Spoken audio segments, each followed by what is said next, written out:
দুৰ্নীতিগ্ৰস্তৰ মুখা খোল খাইছে মুখ্যমন্ত্ৰীৰ তদাৰকী কোষে এতিয়া ইটোৰ পিছত হিটু ব্যাগম চৰকাৰী দুৰ্নীতিগ্ৰস্ত বিষয়াৰ ঘৰত চলাইছে অভিযান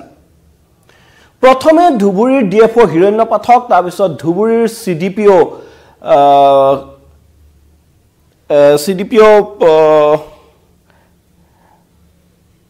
কৃষ্ণকমল বৰুৱা আৰু তাৰ পিছত এতিয়া এসিএস প্ৰাক্তন এসিএস কবিতা ডেকাৰ ঘৰত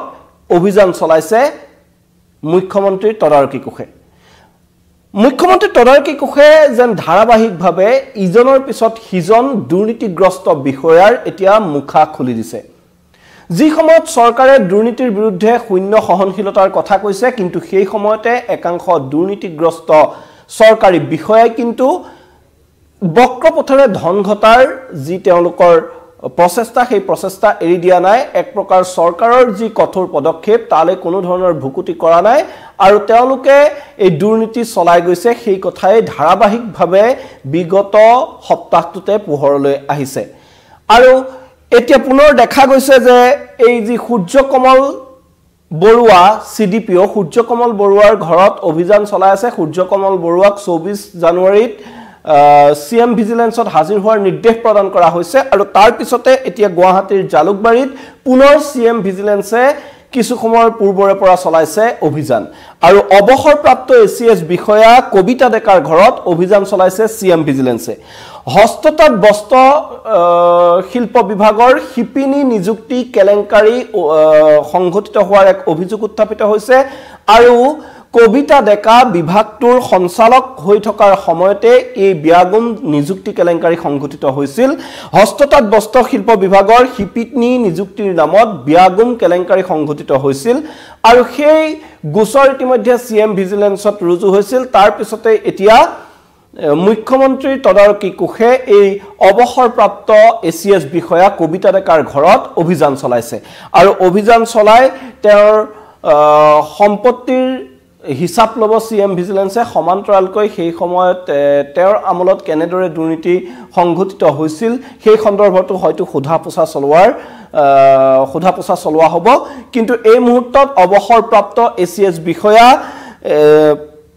কবিতা ডেকাৰ ঘৰত সিএম ভিজিলেন্সে অভিযান অব্যাহত ৰাখিছে আৰু এটা কথা ঠিক যে ৰাজ্যত মুখ্যমন্ত্ৰীয়ে যিমানেই দুৰ্নীতিৰ বিৰুদ্ধে এক প্ৰকাৰ কঠোৰ ব্যৱস্থা লোৱাৰ ঘোষণা কৰিছে দুৰ্নীতি বিৰোধী স্থিতি চৰকাৰে বিভিন্ন সভায় সমিতিয়ে কৈ আহিছে আৰু বিগত বৰ্ষটোত আমি দেখিছো যে 400ৰো অধিক এনে দুৰ্নীতিবাজ চৰকাৰী বিষয়া কৰ্মচাৰীক গ্ৰেপ্তাৰ কৰা হৈছে তাৰ পিছতো কিন্তু দুৰ্নীতি কমা নাই তাৰ পিছতো কিন্তু এই দুৰ্নীতিগ্ৰস্ত যি চক্ৰ আছে চৰকাৰী চাকৰিয়ালৰ যি চক্ৰ আছে সেই দুৰ্নীতিবাজ যিসমূহ চৰকাৰী বিষয়া আমলা আছে তেওঁলোকে দুৰ্নীতি বাদ দিয়া নাই এক প্ৰকাৰ কৰোনাই চপোৱা দি তেওঁলোকে বক্ৰপথৰে ধন চপাইছে আৰু বিশাল সম্পত্তিৰ গৰাকী হৈছে আমি যদি শেহতীয়াকৈ চাওঁ যে সিডিপিও সূৰ্যকমল বৰুৱাৰ ঘৰত অভিযান চলাই প্ৰায় 38 লক্ষাধিক টকা আৰক্ষীয়ে উদ্ধাৰ কৰিবলৈ সক্ষম হ'ল সমান্তৰালকৈ তেওঁৰ ঘৰত উদ্ধাৰ হ'ল এটা পিস্তল 44 জাই গুলি আৰু তাৰ সমান্তৰালকৈ ৰাজ্যৰ কেইবা ঠাইতো বৃহৎ পৰিমাণৰ সম্পত্তি তেওঁ গঢ়াৰ তথ্য লাভ কৰিবলৈ সক্ষম হৈছে সিএম ভিজিলেন্সৰ দল গুৱাহাটীতে দুটাকৈ বিলাসী অট্টালিকা থকাৰ উপৰি বিলাসীপাৰা কুকুৰাজাৰ মৰিগাঁৱত পেট্ৰল পাম্প সকলোতে তেওঁ ধুবুৰী সকলোতে তেওঁ সম্পত্তিৰ পাহাৰ গঢ়িছিল এগৰাকী সিডিপিও শিশু উন্নয়ন বিষয়া হৈ তেওঁ কেনেদৰে ইমান বিশাল সম্পত্তিৰ গৰাকী হ'বলৈ পালে সেই কথা কিন্তু অতিকৈ ৰহস্যজনক আৰু সেই কথা বুজিবলৈ হয়তো কাৰো অসুবিধা হোৱা নাই যে কোন শিশুৰ বাবে অহা খাদ্য সামগ্ৰীৰ পৰা বিভিন্ন সামগ্ৰীৰ চানকাঢ়ি নিজে নিজৰ পকেট গৰম কৰিছিল এইগৰাকী সিডিপিও সূৰ্যকমল বৰুৱাই আৰু সেই সূৰ্যকমল বৰুৱাৰ ঘটনাৰ চাঞ্চল্য মাৰ নজাওতেই পুনৰ এইগৰাকী অৱসৰপ্ৰাপ্ত এসিএস বিষয়া কবিতা ডেকাৰ ঘৰত চলিল সিএম ভিজিলেন্সৰ অভিযান জালুকবাৰীত থকা তেওঁৰ ঘৰত সিএম ভিজিলেন্সে অভিযান চলাইছে আৰু অভিযান বৰ্তমানো চলি আছে আমাৰ ওচৰত কিছু ভিজুৱেলছ আছে আমি সেই ভিজুৱেলছ দেখুৱাবলৈ যত্ন কৰিম যে কিদৰে সিএম ভিজিলেন্সৰ দল পুৱাই এইগৰাকী কবিতা ডেকাৰ ঘৰত গৈ উপস্থিত হৈছে আৰু উপস্থিত হৈ অভিযান বৰ্তমানো অব্যাহত ৰাখিছে আৰু এই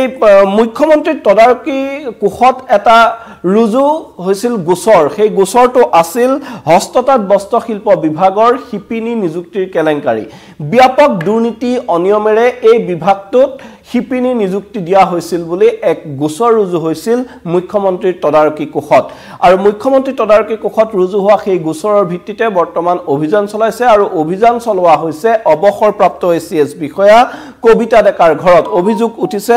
যে এই কবিতা ডেকাৰ আমূলতেই সংঘটিত হৈছিল এই নিযুক্তি কেলেংকাৰী আৰু কবিতা ডেকা এই বিভাগটোৰ সঞ্চালক হৈ থকাৰ সময়তে হস্ততাঁত বস্ত্ৰশিল্প বিভাগৰ সঞ্চালক হৈ থকাৰ সময়তে এই সমগ্ৰ নিযুক্তি কেলেংকাৰীটো সংঘটিত হৈছিল আৰু এতিয়া এই কবিতা ডেকাক সিএম ভিজিলেন্সে সোধা পোছা চলালে হয়তো পোহৰলৈ আহিব যে ইয়াৰ আৰত কি কি কাহিনী জড়িত হৈ আছে আৰু এই যে নিযুক্তি কেলেংকাৰীত এই নিযুক্তি কেলেংকাৰীত আন কোন কোন জড়িত হৈ আছে হততে পোহৰলৈ নাহে এনে ধৰণৰ কিছুমান ঘটনা এই হস্ততাঁত বস্ত্ৰশিল্পৰ দৰে বিভাগৰ কথা হততেই চৰ্চালৈ নাহে আৰু এনে বিভাগসমূহত এনেকুৱা নিযুক্তিৰ ক্ষেত্ৰত দুৰ্নীতি কৰি সহজে হাৰি যায় বহু বিষয়া আৰু তাৰ মাজত কিন্তু এতিয়া যেন দিন বেয়া আছিল কবিতা ডেকাৰ অৱসৰৰ পিছতো এতিয়া কবিতা ডেকাৰ ঘৰত টুকৰ দিছে সিএম ভিজিলেন্সে আৰু এইগৰাকী কবিতা ডেকাৰ বিৰুদ্ধে উঠিছে গুৰুতৰ অভিযোগ তেওঁৰ আমলতে হস্ততাঁত বস্ত্ৰশিল্প বিভাগত ব্যাগুম কেলেংকাৰী সংঘটিত হোৱাৰ অভিযোগ উত্থাপিত হৈছে এনেদৰে যিসমূহ ঘটনা শেহতীয়াকৈ পোহৰলৈ আহিছে এয়া কোনো নতুন ঘটনা নহয় বিগত সময়ছোৱাত আমি দেখিছো ইজনৰ পাছত সিজন দুৰ্নীতিগ্ৰস্ত বিষয়া আমোলাক সকলোকে গ্ৰেপ্তাৰ কৰা হৈছে বিভিন্ন সময়ত আমি দেখিছো যে সৰকাৰি লাট মণ্ডলসমূহৰ বিৰুদ্ধে অভিযান চলিছে সৰকাৰি গাঁও বিভাগৰ বিৰুদ্ধে অভিযান চলিছে দুৰ্নীতি নিৰ্মূল কৰিবলৈ এনে ধৰণৰ অভিযান অব্যাহত আছে কিন্তু তাৰ মাজতো উৎকোচ লৈ সৰকাৰি কাৰ্যালয়ত গ্ৰেপ্তাৰ হৈ আছে বহু লোক বহু বিষয়া বহু আমোলা তাৰ সমান্তৰালকৈ এনেদৰে নিজৰ যি পদমৰ্যাদা সেই পদমৰ্যাদাৰ প্ৰভাৱ খটুৱাই দুৰ্নীতিৰ পাহাৰ গঢ়া ইজনৰ পিছত সিজনকৈ এতিয়া ব্যাগুম বিষয়া সিএম ভিজিলেন্সৰ জালত পৰা ঘটনাই কিন্তু যথেষ্ট উদ্বেগ বঢ়াইছে যে কি ধৰণে চলি আছে ৰাজ্যৰ প্ৰশাসন ব্যৱস্থা প্ৰতিটো বিভাগতে কেনেদৰে ঘুনে খোৱাৰ দৰে এনে দুৰ্নীতিগ্ৰস্ত বিষয়াসকলে প্ৰতিটো বিভাগক খুলি খুলি কাইছে সেই ঘটনা কিন্তু এই সমূহ অভিযানে এক প্ৰকাৰ স্পষ্ট কৰি দিছে আৰু এইগৰাকী অৱসৰপ্ৰাপ্ত এচিএছ বিষয়া কবিতা ডেকা এই কবিতা ডেকাৰ নেতৃত্বতে এতিয়া হস্ততাঁত বস্ত্ৰশিল্প বিভাগৰ শিপিনী নিযুক্তিৰ ব্যাগুম কেলেংকাৰী সংঘটিত হোৱাৰ অভিযোগ উঠিছিল আৰু সেই অভিযোগতে মুখ্যমন্ত্ৰীৰ তদাৰকী কোষত এটা গোচৰ ৰুজু হৈছিল আৰু সেই গোচৰৰ ভিত্তিতে আজি পুৱাৰে পৰা এতিয়া চলিছে সিএম ভিজিলেন্সৰ অভিযান জালুকবাৰীৰ এই কবিতা ডেকাৰ ঘৰত সিএম ভিজিলেন্সে অভিযান চলাইছে আৰু এই অভিযানৰ অন্তত পোহৰলৈ আহিব কবিতা ডেকা প্ৰকৃততে এই নিযুক্তি কেলেংকাৰীত জড়িত হয় নে নহয় সকলো কথা স্পষ্ট হ'ব কিন্তু সিএম ভিজিলেন্সে অভিযান চলোৱাৰ লগে লগে তীব্ৰ চাঞ্চল্যৰ সৃষ্টি হৈছে যে কোনে কোনে বক্ৰপথেৰে এই হস্ততাঁত বস্ত্ৰশিল্প বিভাগত চাকৰি ল'বলৈ সক্ষম হৈছিল আৰু এই যিসকল চাকৰি প্ৰাৰ্থী আছিল তেওঁলোকে কিমান ধন দিবলগীয়া হৈছিল এনে দুৰ্নীতিগ্ৰস্ত বিষয়াক আৰু কোনে কোনে এই সমগ্ৰ দুৰ্নীতি সংঘটিত কৰিছিল এই দুৰ্নীতিত আৰু কোন কোন জড়িত হৈ আছে যেহেতু ইয়াৰ তদন্ত এতিয়া আৰম্ভ হৈছে এই পৰ্যায়ত সিএম ভিজিলেন্সে আজি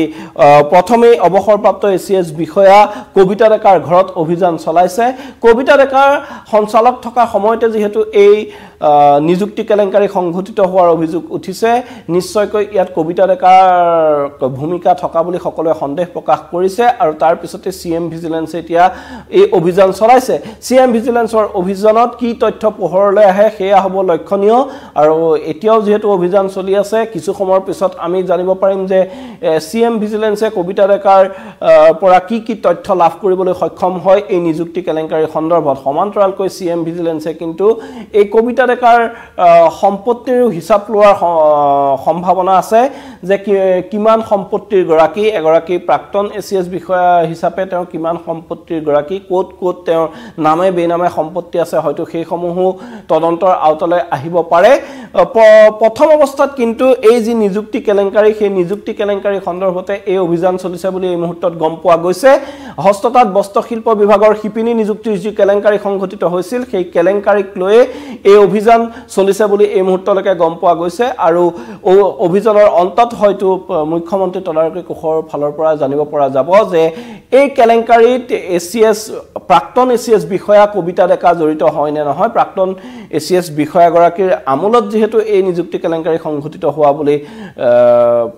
অভিযোগ উত্থাপন হৈছে গোচৰ ৰুজু হৈছে তাৰ পিছত প্ৰকৃততে এই কেলেংকাৰীত তেওঁ জড়িত আছিল নে নাই সেই কথা তদন্তত স্পষ্ট হ'ব এই মুহূৰ্তটো অভিযান চলি আছে অভিযানৰ অন্তত হয়তো কবিতা ডেকাৰ ঘৰৰ পৰা কি তথ্য আৰক্ষীয়ে উদ্ধাৰ কৰিবলৈ সক্ষম হয় তাৰ ওপৰত ভিত্তি কৰি ক'ব পৰা যাব যে এই কেলেংকাৰী কেনেদৰে সংঘটিত হৈছিল এই কেলেংকাৰীত কোন জড়িত আছিল আৰু এনেদৰে বক্ৰ পথৰে কোনে কোনে চাকৰি লৈছিল এই যি হস্ততাঁত আৰু বস্ত্ৰশিল্প বিভাগত সেই কথা কিছু সময়ৰ পিছত হয়তো লাহে লাহে স্পষ্ট হ'ব আৰু কিন্তু এটা কথা ক'ব লাগিব যে একেৰাহে ধাৰাবাহিকভাৱে এতিয়া সিএম ভিজিলেন্সৰ অভিযান চলিছে দুৰ্নীতিগ্ৰস্ত এনে বিষয়া আমলাৰ ঘৰত এতিয়া সদায় পুৱা টুকৰ পৰা পৰিলক্ষিত হৈছে আমি কৈছো যে দুৰ্নীতিগ্ৰস্ত সিডিপিও ধুবুৰীৰ সিডিপিও সূৰ্যকমল বৰুৱাৰ ঘৰত ইতিমধ্যে গুৱাহাটীৰ দুখনকৈ ঘৰত ধুবুৰীৰ তেওঁ যি চৰকাৰী আবাস আছে তাত একেলগে অভিযান চলাইছিল আৰু সেই অভিযানত প্ৰায় 38 লাখতকৈ অধিক টকা উদ্ধাৰ কৰিবলৈ সক্ষম হৈছে এগৰাকী সিডিপিওৰ ঘৰত ইমানখিনি ধন কেনেকৈ উদ্ধাৰ হ'বলৈ পালে সেই কথা আৰু হয়তো বেলেগকৈ কোৱাৰ কোনো প্ৰয়োজন নাই সমান্তৰালকৈ কিন্তু এই যিগৰাকী সূৰ্যকমল বৰুৱা সোমবাৰৰ পৰা তেওঁৰ ঘৰত যি অভিযান চলিছিল সেই সূৰ্যকমল বৰুৱাৰ বিৰুদ্ধে কিন্তু কেৱল দুৰ্নীতিয়ে নহয় গুণ্ডাগিৰিৰো অভিযোগ উঠিছে গুৱাহাটীৰে এবিচিৰ এটা এপাৰ্টমেণ্ট তেওঁ দাবী ধমকি দি পিস্তল মূৰত টুৱাই তেওঁ ভাবুকি দি সেই এটা বিশাল ফ্লেট তেওঁ হস্তগত কৰা বুলি অভিযোগ উত্থাপিত হৈছে ইতিমধ্যে সেই সন্দৰ্ভত ভুক্তভোগীয়ে মন্তব্যও প্ৰকাশ কৰিছে আৰু এই সমগ্ৰ ঘটনাক লৈ চাঞ্চল্য অব্যাহত আছে তাৰ মাজতে 24 জানুৱাৰীত যেহেতু তেওঁক সিএম ভিজিলেন্সত হাজিৰ হোৱাৰ সমন জাৰি কৰা হৈছে কিন্তু এটা কথা ঠিক যে ইমান একেলগে ইমানখিনি কেছ পোৱাৰ পিছতো ইমান বিশাল সম্পত্তিৰ তথ্য পোৱাৰ পিছতো কিয় এই সিডিপিও গৰাকীক আটক নকৰিলে মুখ্যমন্ত্ৰী তদাৰকী কোষে সেইটো কিন্তু এটা ৰহস্যজনক বিষয় হিচাপে পৰিগণিত হৈছে যে তেওঁক জামিন লাভৰ আগতীয়াকৈ জামিন লাভৰ কিবা সুবিধা প্ৰদান কৰা হৈছে নেকি বা তেওঁক পলায়নৰ সুযোগ প্ৰদান কৰা হৈছে নেকি এনে ধৰণৰ কথাবোৰো এতিয়া চৰ্চালৈ আহিছে আৰু সেই সূৰ্যকমল বৰুৱাক লৈ চৰ্চা অব্যাহত থকাৰ মাজতে কিন্তু পুনৰ আজি এতিয়া গুৱাহাটীৰ জালুকবাৰীত অৱসৰপ্ৰাপ্ত এছিএছ বিষয়া কবিতা ডেকাৰ ঘৰত অভিযান চলি আছে আৰু এনেদৰে ইজনৰ পিছত সিজন চৰকাৰী বিষয়াৰ ঘৰত সিএম ভিজিলেন্সৰ অভিযান চলা ঘটনাই এতিয়া সকলোকে আচৰিত কৰি তুলিছে যে কিদৰে চলিছে ৰাজ্যৰ প্ৰশাসন ব্যৱস্থা এনেদৰে চৰকাৰে যেহেতু বিভিন্ন সময়ত ঘোষণা কৰি আহিছে দুৰ্নীতিৰ বিৰুদ্ধে শূন্য সহনশীল নীতি দুৰ্নীতিৰ বিৰুদ্ধে চৰকাৰে কোনো ধৰণৰ প্ৰশ্ৰয় নিদিয়া বুলি দুৰ্নীতিক প্ৰশ্ৰয় নিদিয়া বুলি ঘোষণা কৰি আহিছে তাৰ সমান্তৰালকৈ কিন্তু এনে দুৰ্নীতিব্ৰাজ চৰকাৰী বিষয়া কৰ্মচাৰীৰ বিৰুদ্ধে চৰকাৰৰ অভিযান অব্যাহত আছে যদিও চৰকাৰৰ তেনে অভিযানক কোনো ক্ষেত্ৰত যেন এনে ধৰণৰ চৰকাৰী বিষয়াসকলে ভয় কৰা নাই আৰু পূৰ্বৰে পৰা যি ধৰণে চলি আছিল সেই তেনে ধৰণে এই দুৰ্নীতিৰ চলাই যোৱা বুলি বিভিন্ন সময়ত অভিযোগ উত্থাপন হৈছে আৰু এনে ধৰণৰ চৰকাৰৰ যি আৰক্ষী বাহিনী আছে সেই আৰক্ষী বাহিনীৰ অভিযানতে এই কথাবোৰ লাহে লাহে জলজল পটপট হ'বলৈ ধৰিছে যে কিদৰে ৰাজ্যত একাংশ দুৰ্নীতিগ্ৰস্ত চৰকাৰী বিষয়া আমলাই কিন্তু সেই দুৰ্নীতিৰ বেহাখন ঠিকই চলাই গৈছে তেওঁলোকে এনে ধৰণৰ দুৰ্নীতিৰ জৰিয়তে বিশাল সম্পত্তিৰ পাহাৰ গঢ়িবলৈ সক্ষম হৈছে দুই এজন এনেদৰে জালত পৰিছে তাৰ সমান্তৰালকৈ কিন্তু আন বহু চৰকাৰী আমলা বিষয়াই দুৰ্নীতি চলাই যোৱাৰ অভিযোগ এতিয়াও আছে তাৰ মাজতে এতিয়া এই অৱসৰপ্ৰাপ্ত যিগৰাকী এছিএছ বিষয়া কবিতা ডেকাৰ ঘৰত কিন্তু এই মুহূৰ্তত সিএম ভিজিলেন্সৰ অভিযান চলি আছে আৰু অভিযানৰ অন্তত পোহৰলৈ আহিব যে এই যি হস্ততাঁত বস্ত্ৰশিল্প বিভাগৰ নিযুক্তি কেলেংকাৰী এই নিযুক্তি কেলেংকাৰীৰ হিপাডাল কলৈকে আছে এই নিযুক্তি কেলেংকাৰীত কোন জড়িত হৈ আছে এই নিযুক্তি কেলেংকাৰী প্ৰকৃততে প্ৰাক্তন এছিএছ কবিতা ডেকাৰ নেতৃত্বতে হৈছিল নেকি কবিতা ডেকাই এই নিযুক্তি কেলেংকাৰীৰ নামত ধন সংগ্ৰহ কৰিছিল নেকি নে কবিতা ডেকাৰ হৈ আন কোনোবাই এই ধন সংগ্ৰহ কৰিছিল আৰু এনেদৰে বক্ৰপথেৰে চাকৰি প্ৰদান কৰিছিল সেই কথাসমূহ সিএম ভিজিলেন্সৰ প্ৰকৃত তদন্তত স্পষ্ট হ'ব যি আপডেট আহে আমি সকলো আপোনালোকক জনাই যাবলৈ চেষ্টা কৰিম কিন্তু এই মুহূৰ্তত এইখিনি আছিল আপডেট যে বৰ্তমানো প্ৰাক্তন যিগৰাকী এছিএছ বিষয়া কবিতা ডেকাৰ ঘৰত সিএম ভিজিলেন্সৰ অভিযান চলি আছে হস্ততাঁত বস্ত্ৰশিল্প বিভাগৰ শিপিনী নিযুক্তি কেলেংকাৰীত অভিযুক্ত এইগৰাকী এছিএছ বিষয়া প্ৰাক্তন এছিএছ বিষয়া কবিতা ডেকা আৰু তেওঁ সেই গোচৰতে তেওঁৰ বিৰুদ্ধে এতিয়া অভিযান চলিছে সিএম ভিজিলেন্সৰ আৰু এই অভিযানৰ অন্তত স্পষ্ট হ'ব যে এই নিযুক্তি কেলেংকাৰী কেনেদৰে সংঘটিত হৈছিল কোনে কোনে এই কোলা টকাৰ ভাগ পাইছিল এই নিযুক্তি কেলেংকাৰীৰ কোলা টকাৰ ভাগ পাইছিল এই তদন্ত সম্পূৰ্ণ হলে হয়তো সকলো জলজল পটপট হ'ব কিন্তু তদন্ত প্ৰক্ৰিয়া কেনেদৰে আগবাঢ়ে তাৰ ওপৰত সকলোৰে দৃষ্টি নিবদ্ধ থাকিব এইখিনিলৈ এই মুহূৰ্তত ইমানেই আছিল আপডেট আমি পৰৱৰ্তী সময়ত এই সন্দৰ্ভত আমাৰ হাতলৈ যি খবৰ আহে আমি আপোনালোকক জনাই যাবলৈ চেষ্টা কৰিম ধন্যবাদ